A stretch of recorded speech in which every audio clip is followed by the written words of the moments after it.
This is part 4 of ratio analysis, in which we are going to study is solvency ratios. Now, what are solvency ratios? Solvency means how much solvent a firm is. In the sense, you can say that how much debt is there in the firm and how much equity amount is in the firm. This shows that how much solvent you are. That means what funds are your owned funds. That means how much is your own capital, own contributed capital, and what funds have you borrowed. That is, we can say long-term borrowed funds, right? So whenever we talk about solvency ratios, the first ratio which comes to our mind is debt equity ratio, right? This shows that what is your amount of debt and what is your amount of equity. So the formula, normal formula from the name itself, which suggests that debt upon equity. Now coming to what do you mean by debt, or what do you actually need to include in the debt. Debt means long term funds, right, or long term debts. That means we have to exclude short term things. Here we are only studying the liability side, which was equity and liabilities, right, the main head, and then the first one, which was shareholders funds, right, share capital, B part reserves and surplus, and the second one non-current liabilities. So here we are just talking about the non-current liabilities. This is what long-term debts. So the another name we can suggest is non-current liabilities. And for equity part, if we want to study, we have to take the heading as shareholders fund. That means anything which is under shareholders fund, either it is equity share capital or it is preference share capital. That means any types of capital, right? And along with the reserves and surplus, that is the profits part. Whatever statement of profit and loss profit we are having, that is the another name we can use is shareholders funds, right? Now, what should be the actual or the optimum debt equity ratio? It should be 2:1. 2:1, that means if you have invested 1 rupee of your own funds, you can actually borrow 2 rupees from outside. That means your borrowing can be double than your own contribution of capital, right? So now coming to that, why is this 2:1? Why can we borrow funds, or why should we do the business by borrowing more money and rather than introducing our own capital? Why? Because if we take loan, we know that I will work with more headache, that yes, I need to return this money, right? If it is my own capital, I can obviously be very lenient to my own money, that if it sinks also, that then I will not be too much attached to it, because that had not actually been earned by me. But if it is a debt, you know that you have to return it, the principal also, and along with you have to return the interest amount also. I will be working with the double hard work, right? So therefore the debt equity ratio is 2:1. You can directly come to 23rd question, which is it gives share capital, reserves and surplus, long-term borrowings, long-term provisions, current liabilities, non-current assets and current assets. Now it says please calculate debt equity ratio. Now if we talk about debt, what is debt? Long-term borrowings and long-term provisions. You can directly see LTB, LTP. Just total the amount. This will become your debt. If we talk about equity, it is share capital and reserves and surplus, which is 2,50,000 and 1,10,000. Do the total and then you can divide it and calculate the ratio. Now this was why? Because the all the information was individually available. Debt was individually available, equity was individually available, right? The other method, this was all the liability approach, which I made you show in this balance sheet also, that only the liability side, if it is given, we can directly calculate debt equity ratio from the information available on the liability side. If on the reciprocal part there is no information from the liability side, we have to use asset approach. Then what we can do, we can total out all the assets, we can reduce the current liabilities, because the only term left out in this balance sheet is current liabilities, which has not been used in this formula, right? So here it was available non-current assets, current assets. We can total out these, we can get, what will we get is the total assets. If we reduce current liabilities, that is 70,000, we will get the total amount of shareholders funds and non-current liabilities, which is the assets approach, right? So this gives you that if you are trying to apply the asset approach, you can do what? Non-current assets plus current assets minus current liabilities. Now if you wanted to calculate equity amount, you can reduce non-current liabilities, and if you wanted to get the non-current liabilities amount, you can reduce the equity and liabilities, right? So this is normal that when you are trying to apply the asset approach, but suggestion would be that if information is available directly, please use the direct information rather than going into the complicated things. There is no complication in this question, so do not get involved into the much complicated part, right? 24th question can be done by you, 25th can be done by you. Now you can come to 26th. From the following information, calculate the debt equity ratio. What is given is current ratio is given. Current ratio is equal to 1.5:1. Net working capital. Working capital is given 60,000. Formula of working capital is equal to current assets minus current liabilities. Now in the question, stock is given. Stock is equal to 30,000 rupees. Next, that is given is total assets, which is 2,20,000 rupees. And the next amount which is given is total debt, which is 1,60,000 rupees, right? Now what we can do is, I know that the formula of working capital is current assets minus current liabilities, right? So I can calculate one thing out of it. As yesterday in the second part I told you, if anything is missing, just assume it as 1 as x. So I assume current liability is equal to x. Now I get the current asset amount. Current asset is equal to 60,000 of working capital plus x. This moves there, right? So this is the information I calculate out of here, right? Now I will expand the formula. Current ratio is equal to CA upon CL. 1.5 upon 1 is equal to CA is equal to 60,000 plus x upon current liability is x. You can cross multiply. 1.5x minus x is equal to 60,000, which gives you 0.5x is equal to 60,000. Therefore x is equal to 512, 1,20,000, right? So this is the amount of current liabilities which you are able to calculate. Then you can calculate current assets, 60,000 plus 160, which gives you 180, right? Now coming to the main part where stock is given, right? Total assets are given, total debts are given. So you can just apply the formula that we want to calculate debt equity ratio. Debt is given, total debt, right? But the thing is that total debt is always long-term debt as well as short-term debt. That means this is NCL plus CL. But in the formula, I require only NCL, which I mentioned here. I require only the amount of NCL. So I will have to reduce the amount of CL, which is 1,20,000. So 160 minus 120, it gives me 40,000. I am writing it 160 minus 1,20,000, which is total debt minus current liability.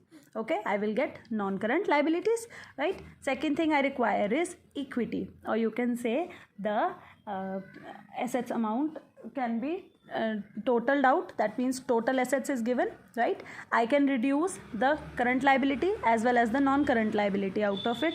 Then I will be able to calculate the amount. You can write 220 minus 160. So 2,20,000 minus 1,60,000 will give you the amount of equity. Please calculate it. I think it will come 6, 6, 12, 60. 2 2s are 2 3s are. So therefore the ratio comes out to 0.67:1, which is the debt equity ratio for this part. That means you can have to manipulate some formulas as per the requirement of the question. The next part of the questions, or you can say the next type of the questions, is where the ratio is given. Again you have to think about that the ratio is improving by a condition, it is decreasing by the given situation, or it is not changing, right? Please come to illustration number 27, where debt equity ratio is given. D upon E is given 1 upon 2. That means if you have 1 lakh of debt, then you have 2 lakhs of equity. Now it says which of the following would increase, decrease, or not change the situation. First is repayment of long-term borrowings. Please think that if I had debts of 1 lakh and equity of 2 lakhs. I have repaid my long-term debts. That means I have repaid my long-term debts, means my long-term debts have been reduced. Debts may say I will reduce say 40,000. right? I assumed 1 lakh and 2 lakh as the figures, but would there be any change from equity? No, right? So my only the debt will be changing and cash will be moving out, and cash is what? It is current asset, which is not in the formula. So I can just put one side of the formula, that is the debit aspect, which is 1 lakh minus 40,060, and the denominator still remains 2 lakh. If you calculate, this will come out to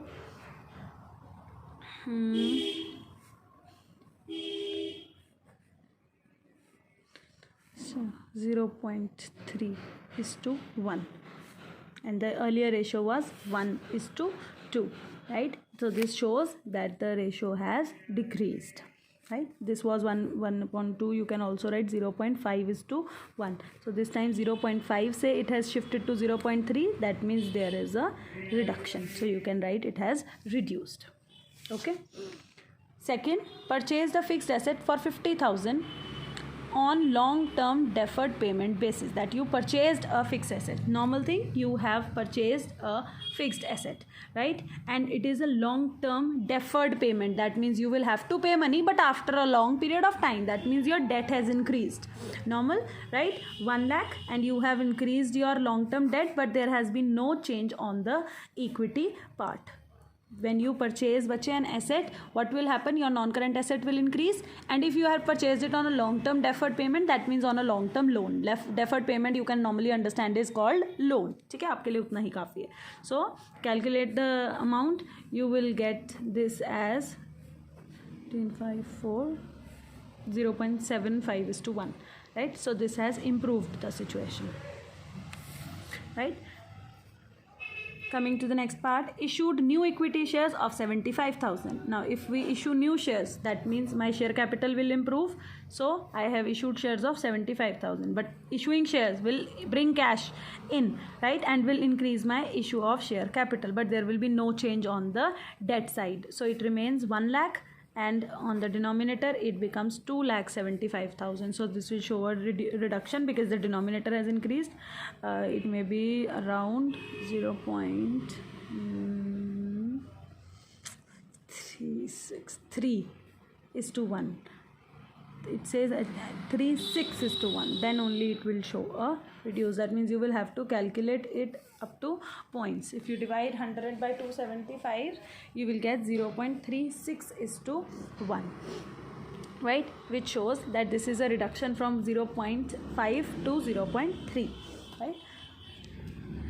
The 3 or 4 other points, it is just a declaration.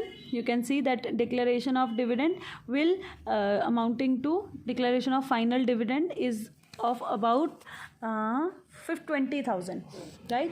This shows that when we declare a dividend, it becomes a current liability for us. So first the current liability will increase, right? And your shareholders fund will also be reduced because the long term funds will not be changing, right? Because the declaration of dividend, it will lead to the decrease in shareholders funds. क्योंकि पैसे कहाँ से देने हैं? Reserves and surplus में से देने हैं, सीधी सी बात है. ठीक है, जो डिविडेंड है वो कहाँ से पे करते हैं? प्रॉफिट्स में से पे करते हैं. तो प्रॉफिट्स कहाँ पे होते हैं? रिजर्व्स एंड सरप्लस में. तो जो 20,000 है वो रिड्यूस हो जाएगा कहाँ से? 2 लाख में से. तो नीचे आ जाएगा 180, ऊपर लगेगा 1 lakh. So in the fourth situation you will have 1 lakh and in denominator you will have 180. After the calculation you can find out. Next is payment of final dividend already declared, right? Now please see that if we have paid the final dividend already declared, तो it was declared, it had been made current liability, वो reduce हो जाएगी और cash भी reduce हो जाएगा. ना तो इस formula में current liability आती है, ना इस formula में cash आता है. So this will not change the situation because ना तो equity बदलेगी इसमें और ना ही debt बदलेगा इसमें, right? Next is goods purchased on credit. Again stock आ जाएगा, ठीक है, और creditors बढ़ जाएंगे. ना इस formula में stock है, ना इस formula में creditors है. No change. Issue of bonus shares जो होते हैं they are not shown on the share holders fund. यहाँ पे बेटा आपने कभी भी बोनस शेयर्स का नाम नहीं पढ़ा होगा. यहाँ पे हमेशा इक्विटी होता है या प्रेफरेंस होता है, बोनस कभी नहीं होता है. So bonus shares are actually free of cost. जो फ्री की चीज़ होती है वो बैलेंस शीट में वैसे भी नहीं आती. So this also does not affect the situation, right? I hope you will be able to do this question. Coming to the next portion of this solvency ratios, it is debt to total assets ratio. Same again, the formula suggests that the formula should be debt upon total assets, right? So this shows that you have to calculate debt, and another amount which you were using of equity is to be now calculated as total assets. So what you can do is you will have to again manipulate the question, and as per the information available, you will again have to calculate the long term debts if they are available, or if they are not available, then you will have to apply some formula, or you will have to apply some technique, right? So that you can calculate the long term debts. Please see illustration number 28. It says fixed assets are given, non-current investments are given, current investments are given, total debts are given, trade payables are given, outstanding expenses. I told you total debts means beta non-current liabilities plus current liabilities, right?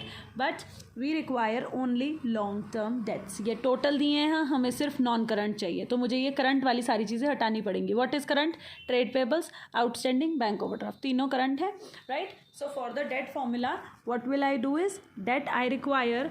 So what will I do? Total debts minus current liabilities. Total debts दिए हुए हैं question में 18,50,000. I will reduce trade payables 140. I will reduce outstanding expenses 25. I will reduce 85,000 bank overdraft. तीनों हटा दूंगी तो मेरे पास सिर्फ नॉन करंट डेट बचेगा, जो कि मुझे एज अ न्यूमरेटर पार्ट में चाहिए, राइट? Please calculate this. तो you will get almost 16 lakhs आना चाहिए. प्लीज़ चेक कर लेना, right? So when you apply this formula, you calculate the non-current liability, right? Second thing I require is total assets. अब देखो fixed assets दिए हैं, non-current investment दिए, current investment, तीनों total कर लेंगे, it will become total assets. So 16 and 2 18, 18 and 7 25 lakh 60,000. So you require the formula debt upon total assets. Debt is coming 16 lakhs and total assets is coming 25 lakh 60,000. You can calculate the ratio, okay? So as per the information available, you will have to manipulate the question. What you can do is I will just take a question in which there is something different, or you can say where you have to apply the balance sheet wala formula. Just a second. Please come to illustration number 30. It says calculate the debt to total assets ratio. Here you can see it is given long term borrowings, long term provisions, trade payables, share capital, SPR, general reserves, SPL balance. You can see there is not even a single amount of assets. What do we do? Whenever you find anything where you are unable to calculate any amount, better please make a balance sheet, right? And write 5 heads there. Okay? First is equity and liabilities. Second is non-current liabilities. Third is current liabilities. On the asset side, you write a non-current assets and you write current assets, right? If you are unable to calculate anything, just make this 5-head balance sheet and you will be able to clarify what is given and what is not given. I will just try putting these items into the balance sheet. Long-term borrowings and long-term provisions. Long-term, that means this is what? Non-current. Okay? 18 and 2, it comes is 18 lakhs plus 2 lakhs, it comes out to 20 lakhs. Okay? Next it is given a trade payables, which is what? It is current liability. Okay? It is given 5 lakhs, I will put 5 lakhs over here. What is given is share capital, security, premium reserve, general reserve, that means these are all reserves and surplus. So 10 lakh plus 3 plus 5, 18 minus 2, 16 lakhs. This is given 16. Neither non-current assets is given, nor current assets is given, nor neither non-current assets is given, right? Both information is unavailable. Now please tell me, if we total out the balance sheet, the liability and assets, they always match, right? So please do the total. 20 plus 5, 25, 25 plus 16, it will come to 41 lakhs, right? And if this is not given, that means this is also 41 lakhs, and I require what? Total assets. मुझे ये इसका segregation तो चाहिए भी नहीं. I require only the total, right? So I can apply the formula debt upon total assets. Debt is what? Non-current. That means 20 lakhs and upon 41 lakhs, right? So you will get whatever the ratio is, 20. It will come out to 0.49 is to 150% से थोड़ा सा कम, right? So this will be the ratio. Wherever you feel like that you are not able to find any amount, just make a 5-head balance sheet, right, in a horizontal format, which we used to do in partnership, and you will be able to calculate all the aspects.